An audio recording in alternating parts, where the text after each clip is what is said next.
ಅಲ್ಲ, BJP ನಾಯಕರಿಗೆ ಸರ್ಕಾರ ಏನೇ ತೀರ್ಮಾನ ತಗೊಂಡ್ರು ವಿರೋಧ ಮಾಡಬೇಕು ಅನ್ನೋದು ಒಂದೇ ಅವರ ಗುರಿ. ಅವರ ಕೇಂದ್ರ ನಾಯಕರನ್ನ ಮೆಚ್ಚಿಸಬೇಕು ಅಂತ ಅಂದರೆ ಅವರು ಹಿಂದಿ ಪರವಾಗಿರಬೇಕು. ಕೇಂದ್ರದ ನಾಯಕರನ್ನ ಒಪ್ಪಿಸ್ಲಿಕ್ಕೆ, ಅವರ ಮನವೊಲಿಸ್ಕೊಳ್ಳಿಕ್ಕೆ ನಾವು ಹಿಂದಿ ಪರ ಹೋರಾಟ ಮಾಡ್ತಾ ಇದ್ದೀವಿ ಅಂತಕ್ಕಂಥದ್ದು ತೋರಿಸ್ಕೋಬೇಕು. ಸೊ ಬಹುಶಃ ಅವರು ಯಾರು ಕೇಂದ್ರದ ನಾಯಕರಿಗೆ ಮನವರಿಕೆ ಮಾಡಿಕೊಡ್ಬೇಕಾಗಿರ್ತಕ್ಕಂಥದ್ದು, ಕನ್ನಡವನ್ನು ಕೂಡ ಎಲ್ಲ ರಾಜ್ಯಗಳಲ್ಲೂ ಅಳವಡಿಸ್ಕೊಳ್ಳಿಕ್ಕೆ ನೀವು ಒತ್ತಾಯ ಮಾಡಿದ್ರೆ ಆಗ ಅದು ಸರಿ ಅನಿಸುತ್ತೆ.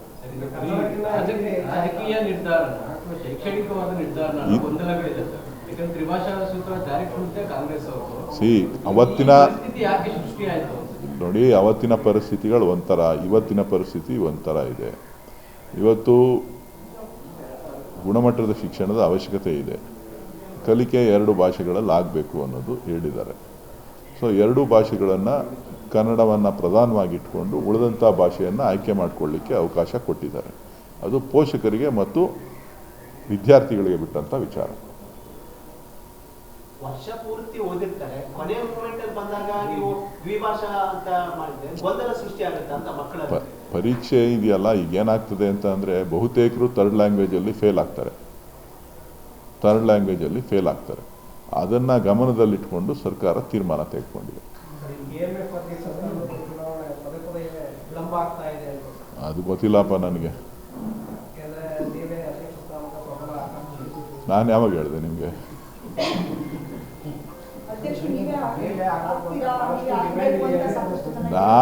ನಾನು ಏನು ಹೇಳಲೇ ಇಲ್ವಲ್ಲ ನಿಮಗೆ. ನಾನು ಆಯ್ತೀನಿ, ನನಗೆ ಯಾರು ಕಾಣಿಸ್ಲಿಲ್ಲಪ್ಪ ಹಂಗೆ. ನನಗೆ ಅದ್ರ ಬಗ್ಗೆ ನಾಲೆಡ್ಜು ಇಲ್ಲ. ಸರಿ, ಶಾಸಕರಿಗೆ IPL ಟಿಕೆಟ್ ನೀಡುವ ವಿಚಾರ ಸಾಕಷ್ಟು ಚರ್ಚೆ ಆಗ್ತಿದೆ. ಬಿಜೆಪಿ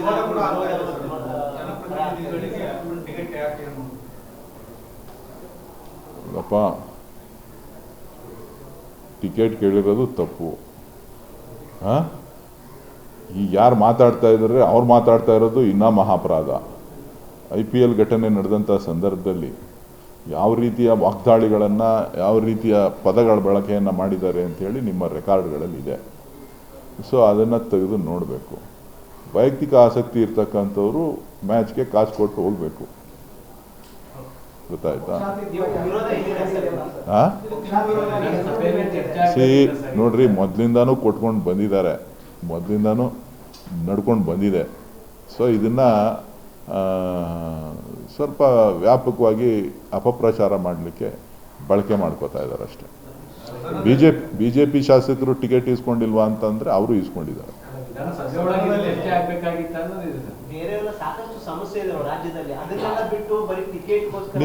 ನಿಮ್ಗೆ ಐಟಮ್ ಸಿಕ್ತಲ್ಲಪ್ಪ, ನಿಮಗೆ ಖುಷಿ ಆಯ್ತಲ್ಲ, ಒಳ್ಳೆ ಚೆನ್ನಾಗಾಯ್ತಲ್ಲ, ಒಳ್ಳೆ ಐಟಮ್ ಸಿಕ್ಕಿದೆ, ನೀವು ನ್ಯೂಸ್ ಮಾಡಿ, ಒಳ್ಳೆ ಚೆನ್ನಾಗಾಯ್ತಲ್ಲ. ನಾನು ಯಾರನ್ನೂ ವಿರೋಧನ ಮಾಡಲ್ಲಪ್ಪ. ನಾನು ಯಾಕೆ ವಿರೋಧ ಮಾಡಲಿ?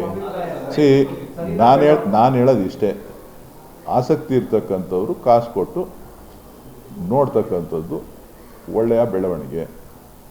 ಅದು ಏನು ನಮ್ಮ ರಾಷ್ಟ್ರೀಯ ಐಕ್ಯತೆಯನ್ನು, ರಾಷ್ಟ್ರೀಯ ಕ್ರೀಡೆನೋ ಅಲ್ಲ.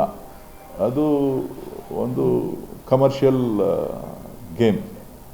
IPL ನಡೀತಾ ಇರ್ತಕ್ಕಂಥದ್ದು ಒಂದು ಕಮರ್ಷಿಯಲ್ ಗೇಮ್. ಸೊ ಕಮರ್ಷಿಯಲ್ ಗೇಮ್ಗಳ ಬಗ್ಗೆ ನಾವು ಹೆಚ್ಚು ಜನಪ್ರತಿನಿಧಿಗಳು ಗಮನ ಹರಿಸ್ತಕ್ಕಂಥದ್ದು ಅಷ್ಟು ಒಳ್ಳೆಯದಲ್ಲ.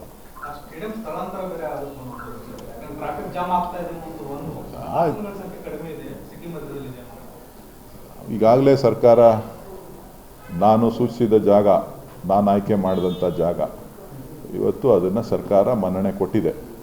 ಸೂರ್ಯ ಸಿಟಿನಲ್ಲಿ ನಾನೇ ಅದನ್ನು ಪ್ರಸ್ತಾಪನೆಯನ್ನು ಇಟ್ಟಿದ್ದು, ನಾನೇ ಅದರ ಬಗ್ಗೆ ಪ್ಲ್ಯಾನ್ ಮಾಡಬೇಕು ಅಂತ ಹೇಳಿದ್ದು. 4 ದಿಕ್ಕುಗಳಲ್ಲಿ, ಬೆಂಗಳೂರಿನ 4 ದಿಕ್ಕುಗಳಲ್ಲಿ 4 ಕ್ರೀಡಾಂಗಣಗಳನ್ನು ಮಾಡಬೇಕು ಅಂಥೇಳಿ. ಯಾಕೆ ಅಂತ ಅಂದರೆ ಕಂಠೀರವ ಕ್ರೀಡಾಂಗಣ, KSCA, ಫುಟ್ಬಾಲ್ ಸ್ಟೇಡಿಯಮ್ಮು, 1-2-3 ಬಿಟ್ಟರೆ ಇನ್ನು ಮಿಕ್ಕಿದ್ದು ಯಾವುದೂ ಕೂಡ ಇಷ್ಟೊಂದು ಜನಸಂಖ್ಯೆ ಇರ್ತಕ್ಕಂಥ ಒಂದು ನಗರಕ್ಕೆ ಯುವಕರನ್ನು ಪ್ರೋತ್ಸಾಹ ಮಾಡಬೇಕು ಅಂತ ಅಂದಾಗ, ಯುವಕರಿಗೆ ಕ್ರೀಡೆಗೆ ಪ್ರೋತ್ಸಾಹ ಕೊಡುವಂಥ ಸಂದರ್ಭದಲ್ಲಿ ಬೆಂಗಳೂರಿನ 4 ದಿಕ್ಕುಗಳಲ್ಲಿ ಮಾಡಬೇಕು ಅಂಥೇಳಿ ನಾನು ಒತ್ತಾಯವನ್ನು ಮಾಡಿದ್ದೆ. ಅದರಲ್ಲಿ ನನ್ನ ಕ್ಷೇತ್ರದಲ್ಲಿ ಲೋಕಸಭಾ ಸದಸ್ಯನಾಗಿದ್ದಂಥ ಸಂದರ್ಭದಲ್ಲಿ ನಾನೇ ಸೂರ್ಯ ಸಿಟಿನಲ್ಲಿ 100 acres ರಿಸರ್ವ್ ಮಾಡಬೇಕು ಅನ್ನೋ ಮನವಿಯನ್ನು ಕೂಡ ಮಾಡಿದ್ದೆ. ಅದು ರಿಸರ್ವ್ ಆಗಿತ್ತು. ಅದಾದಮೇಲೆ ಪ್ಲ್ಯಾನಿಂಗ್ ಸೆಕ್ಷನ್ನು ಪ್ಲ್ಯಾನಿಂಗ್ ಎಲ್ಲ ಆಗಿತ್ತು. ಅನೇಕ ಬಾರಿ ಈ ವಿಚಾರವಾಗಿ ನಾನು ಸಚಿವರನ್ನು ಮತ್ತು ಜಮೀರ್ ಅಹ್ಮದ್ ಅವ್ರನ್ನ ಮತ್ತು ಶಿವಲಿಂಗೇಗೌಡರು ಅಧ್ಯಕ್ಷರನ್ನ ಎಲ್ಲ ಭೇಟಿ ಮಾಡಿ ಸಾಕಷ್ಟು ಚರ್ಚೆಗಳನ್ನು ನಾನು ಮತ್ತು ಶಾಸಕರಾದಂಥ ಶಿವಣ್ಣವರು ಮಾಡಿದ್ವಿ. ಅದು ಕ್ಯಾಬಿನೆಟಲ್ಲಿ ಕೂಡ ಅನುಮೋದನೆ ಆಗಿದೆ. ಸುಮಾರು 50-60 ಎಕರೆ ಪ್ರದೇಶದಲ್ಲಿ ಒಂದು ಅತ್ಯುತ್ತಮವಾದಂಥ ಒಂದು ಕ್ರೀಡಾಂಗಣ ಆಗ್ತದೆ. BDAನಲ್ಲೂ ಕೂಡ ನಾನು ಮಾನ್ಯ ಉಪಮುಖ್ಯಮಂತ್ರಿಗಳಿಗೆ ಮನವಿ ಮಾಡಿದ್ದೇನೆ. ಯಾವುದು ಶಿವರಾಮ್ ಕಾರಂತ ಲೇಔಟಲ್ಲಿ ಅಲ್ಲೂ ಕೂಡ ಒಂದು 40 ಎಕರೆ 30 ಎಕರೆ 40 ಎಕರೆಯಷ್ಟು ರಿಸರ್ವ್ ಮಾಡಿದ್ದಾರೆ. ಅಲ್ಲೂ ಕೂಡ ಒಂದು ಕ್ರೀಡಾಂಗಣ ಆಗಬೇಕು. 4 ದಿಕ್ಕುಗಳಲ್ಲೂ ಕೂಡ ಒಂದು ಕ್ರೀಡಾಂಗಣ ಆಗಬೇಕು. ಬಿಡದಿ ನಾವೇನು ಮಾಡ್ತಾ ಇದ್ದೀವಿ ಅಲ್ಲೂ ಕೂಡ ಒಂದು ಸುಸಜ್ಜಿತವಾದಂಥ ಕ್ರೀಡಾಂಗಣಕ್ಕೆ ನಾನು ಸ್ಥಳವನ್ನು ನಿಗದಿ ಮಾಡಲಿಕ್ಕೆ ನಾನು ಸಂಬಂಧಪಟ್ಟಂಥವ್ರ ಹತ್ರ ಮಾತನಾಡ್ತೀನಿ. ನನಗೂ ಹೇಳಿದ್ದಾರೆ, ಸಮಯ ಅವಕಾಶ ಸಿಕ್ತು ಅಂತಂದರೆ ಹೋಗಿ ಬರ್ತೀನಿ. ನಾಯಕರುಗಳಿದ್ದಾರೆ, ನಾಯಕರುಗಳು ಮಾಡ್ತಾರೆ. ಮಧ್ಯದಲ್ಲಿ ಯಾವಾಗ ಕೆಲಸ ಇರ್ತದೆ ಹೋಗ್ತೀವಿ. ನಗ್ನಗ್ತಾ ಓಡಾಡ್ತಾ ಇದ್ದಾರೆ. ನಿಮ್ಗೆ ಯಾವಾಗ ಕಾಣಿಸ್ತು ಮುನ್ಸ್ ಅವ್ರದ್ದು?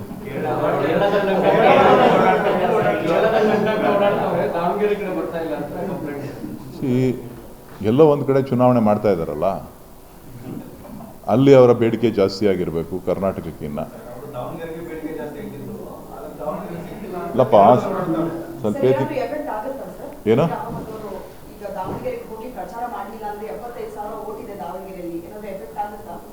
ನೋಡಿ, ಕಾಂಗ್ರೆಸ್ ಅಭ್ಯರ್ಥಿ ಗೆಲ್ತಾರೆ ಅನ್ನೋ ವಿಶ್ವಾಸ ಇದೆ. ಯಾರು ಎಫೆಕ್ಟ್ ಆಗುತ್ತೆ, ಯಾರು ಎಫೆಕ್ಟ್ ಆಗಲ್ಲ ಅನ್ನೋದಕ್ಕಿಂತ ಉತ್ತಮ ಯುವ ನಾಯಕತ್ವವನ್ನು ಆ ಭಾಗಕ್ಕೆ ಕಾಂಗ್ರೆಸ್ ಪಕ್ಷ ನೀಡಿದೆ. ಜೊತೆಗೆ ಒಳ್ಳೆಯ ಹಿರಿಯ ನಾಯಕರು ಅವರ ಕಾಲವಾಗಿದ್ದರಿಂದ ಅವರ ನಿಧನದ ಸ್ಥಾನವನ್ನು ಅವರಿಗೆ ಕೊಟ್ಟಿದ್ದಾರೆ. ಸೊ ಮುಂದಿನ ದಿನಗಳಲ್ಲಿ ಬೇರೆ ಬೇರೆ ರೀತಿ ಏನು ಅವಕಾಶಗಳಿರ್ತದೆ ಅದನ್ನು ಕೂಡ ಕೊಡ್ತಾರೆ. ಮುಂದಿನ ಎಲೆಕ್ಷನ್ ಅಲ್ಲಿ ಅಲ್ಪಸಂಖ್ಯಾತರಿಗೆ ಟಿಕೆಟ್ ಕೊಡ್ತಾರೆ ಅನ್ನುವಂತಹ ನಂಬಿಕೆ ಇದೆ ಅನ್ನುವಂಥದ್ದನ್ನ ಅಲ್ಲಿರುವಂತಹ ಅಲ್ಪಸಂಖ್ಯಾತರಿಗೆ ಹೇಳ್ತಾ ಇದ್ದಾರೆ. ಅದ್ರ ಬಗ್ಗೆ ನನಗೆ ಗೊತ್ತಿಲ್ಲ, ಅದು ಹೈಕಮಾಂಡ್ ಗಮನಿಸ್ತದೆ. ಹೈಕಮಾಂಡ್ ಸಂಬಂಧಪಟ್ಟಂಥ ವಿಚಾರ. ಒಟ್ಟಾರೆಯಾಗಿ ಈ ಚುನಾವಣೆಯಲ್ಲಿ ಖಂಡಿತ ನಮ್ಮ ಅಭ್ಯರ್ಥಿಗಳು ಗೆಲ್ತಾರೆ. ಗ್ಯಾರಂಟಿಗಳಂತೂ ಕಾಂಪಿಟೇಷನ್ ಮೇಲೆ ಎಲ್ಲ ಪಾರ್ಟಿಗಳು ಕೂಡ ಘೋಷಣೆ ಮಾಡ್ತಾ ಇದ್ದಾರೆ. ಈ ಘೋಷಣೆಗಳ ಬಗ್ಗೆ ತಮ್ಮ ಅಭಿಪ್ರಾಯ? ಯಾಕಂದ್ರೆ ಲಾಸ್ಟ್ ಟೈಮ್ ತಾವು ಹೇಳಿದ್ರಿ, ಘೋಷಣೆ ಮಾಡೋಕ್ಕೂ ಮುಂಚೆ ಯೋಚನೆ ಮಾಡಬೇಕಾಗಿ ಕೆಲವು ಶಾಸಕರೆಲ್ಲ ರಾಜ್ಯದಲ್ಲಿ ಗ್ಯಾರಂಟಿಗಳ ಬಗ್ಗೆ ಕಂಪ್ಲೇಂಟ್ಸ್ ಹೇಳ್ತಿದ್ದಾರೆ, ಡೆವಲಪ್ಮೆಂಟಿಗೆ ಸಿಗ್ತಾ ಇಲ್ಲ. ಇದು ಎಲ್ಲ ಕಡೆಗೂ ರಿಫ್ಲೆಕ್ಟ್ ಆಗ್ತಾ ಇದೆ? ಎಲ್ಲ ಕಡೆ ರಿಫ್ಲೆಕ್ಟ್ ಆಗೋ ಅಂಥದ್ದಲ್ಲ. ಇದು ನೋಡಿ, ನಮ್ಮ ರಾಜ್ಯದ ಆರ್ಥಿಕ ಪರಿಸ್ಥಿತಿಗಳನ್ನು ಗಮನದಲ್ಲಿಟ್ಕೊಂಡು, ಜೊತೆಗೆ ಯಾವ ವರ್ಗಗಳು ಅಂದರೆ ಜಾತಿ ಅಲ್ಲ, ಎಲ್ಲ ಜಾತಿಯಲ್ಲೂ ಬಡವರಿದ್ದಾರೆ, ಎಲ್ಲ ಧರ್ಮದಲ್ಲೂ ಬಡವರಿದ್ದಾರೆ.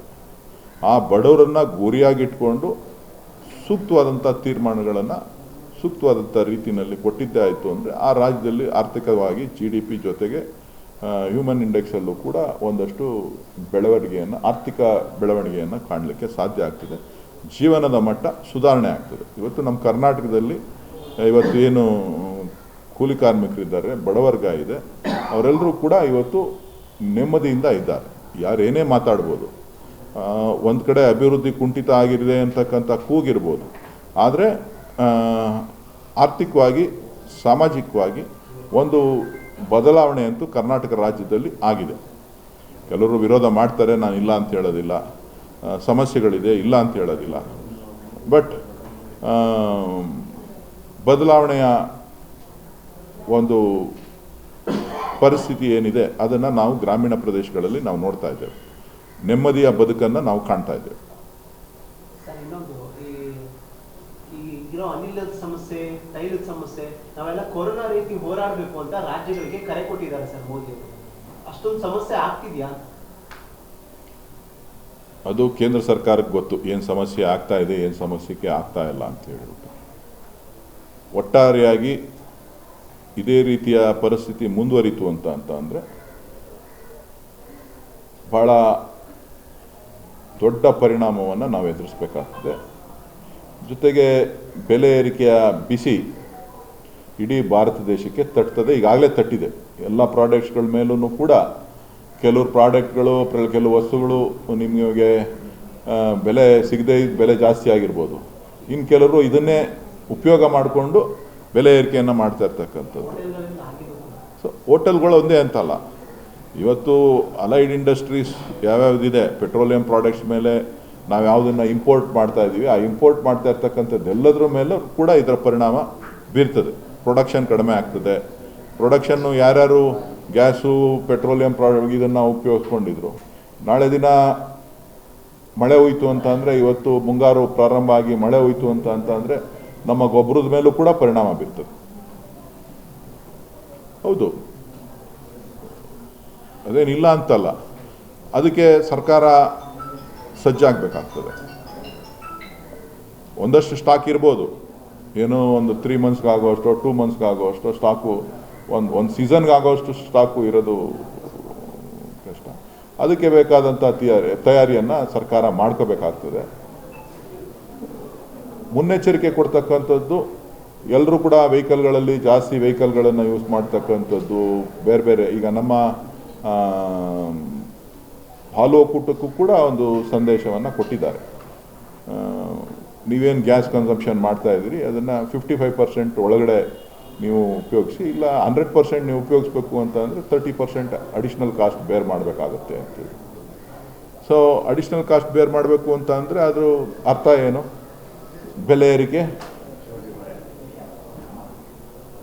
ಏರಿಕೆಗೆ ಅದು ನಾಂದಿ ಆಗ್ತದೆ.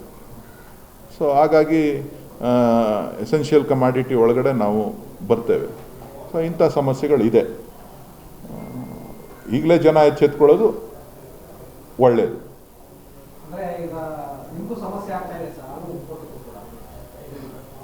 ಸಮಸ್ಯೆ ಏನಾಗ್ತಾ ಇಲ್ಲ, ಸದ್ಯಕ್ಕೆ ಸಮಸ್ಯೆ ಏನಾಗ್ತಾ ಇಲ್ಲ. ಸಮಸ್ಯೆಗಿನ್ನ